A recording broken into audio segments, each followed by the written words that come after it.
Tempo de líder, presidente? É isso.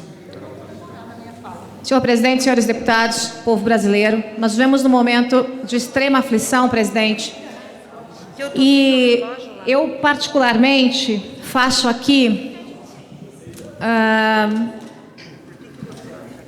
uma meia-culpa, faço aqui um lamento, faço aqui uma confidência ao povo brasileiro e, ao mesmo tempo, faço um desafio. Um desafio a um homem chamado Jair Messias Bolsonaro. Um desafio ao homem eleito como presidente da República desse país. Por que eu faço a meia-culpa? Porque eu, aos poucos, entrego os pontos. Porque todo mundo sabe, qualquer um que acompanhe minimamente a política, que eu, mais do que ninguém, lutei pela eleição desse homem. Lutei pela eleição desse homem. Eu fui a primeira mulher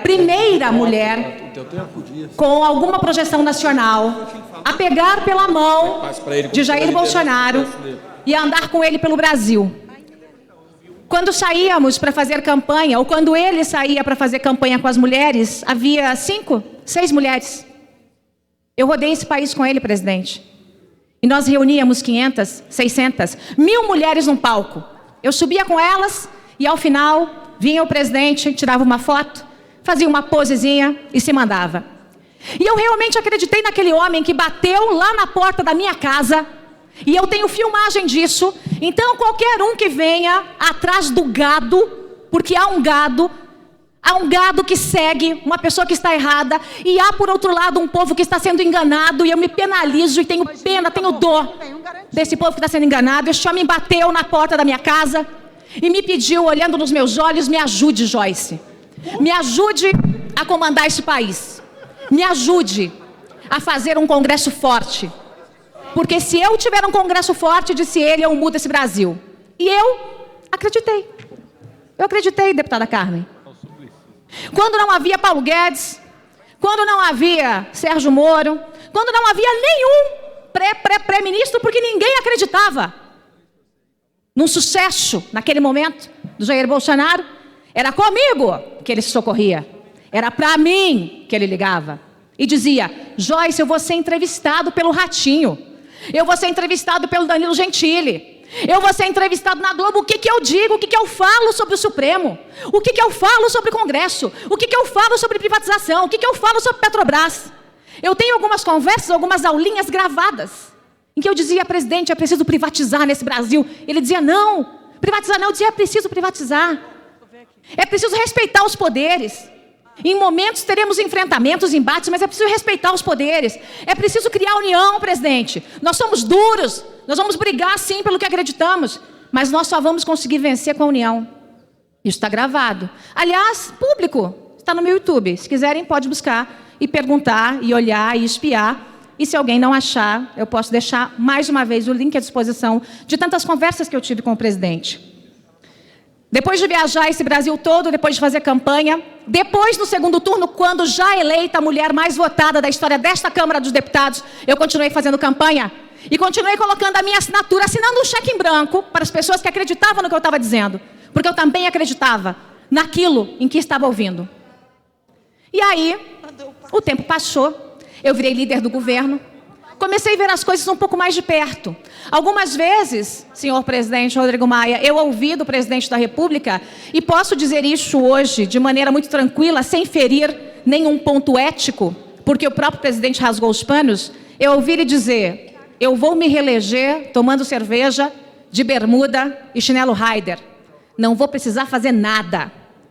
E eu dizia para ele: presidente, você é muito chato para ficar 2 mandatos no poder. Então, de brincadeira, claro, mas nunca prometi apoiar a reeleição. E jamais apoiaria a reeleição, de qualquer um que fosse. Pois bem, depois de liderar esse governo, e depois de chegar a um ponto, presidente, em que já não era mais possível engolir a falta de habilidade, a falta de tato, a falta de sensatez, que não era mais possível engolir a beligerância absoluta do presidente da República e a desinteligência de um homem que prometeu fazer o melhor para esse Brasil. Desinteligência, essa é a palavra.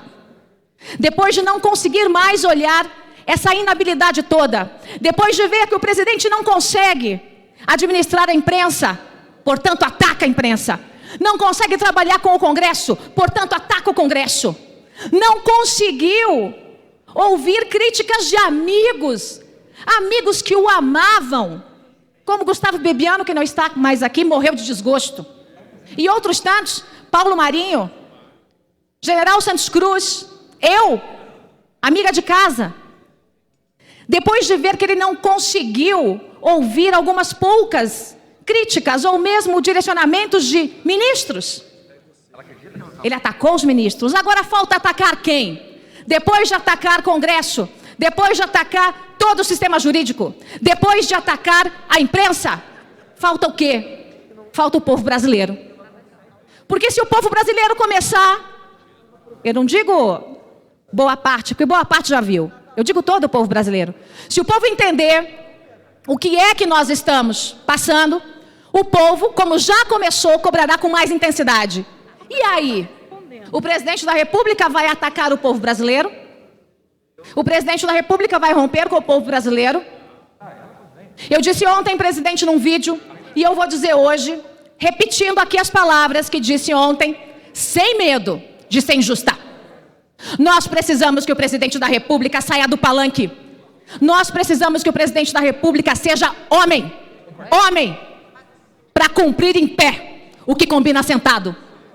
Porque muitas vezes, este mesmo presidente chamou o presidente desta casa, o presidente do Senado, o presidente do Supremo, deputados, líderes, e prometeu paz. Mas 10 minutos depois, estava encaminhando pelo seu WhatsApp dossiês falsos, memes e ataques. Isso não é coisa de homem. Nem aqui, nem em lugar nenhum desse mundo. Eu quero um presidente que eu possa me orgulhar. E eu vou dizer aqui àqueles que estão no entusiasmo do impeachment que eu sou contra o impeachment. Acho que nós temos tempo para consertar. Mas para consertar, senhor Jair Bolsonaro, o senhor precisa abrir os seus ouvidos, ter humildade e escutar aqueles que dizem: você está errado. E você está errado, presidente. Você está errado em relação à crise que está acontecendo nesse país. Você está errado em deixar o povo brasileiro à míngua. Porque há dias nós ouvimos: o governo vai anunciar alguma coisa, o governo vai dizer alguma coisa, o governo vai destinar alguma coisa. E quem tem feito o trabalho é o Congresso Nacional. O governo tem feito confusão. O presidente continua dobrando a aposta. Eu te desafio, presidente Bolsonaro. Eu, Joyce Hasselmann, a primeira mulher a te apoiar publicamente e com expressão que lutou por você, te desafio, Jair Bolsonaro. Te desafio ao maior de todos os desafios.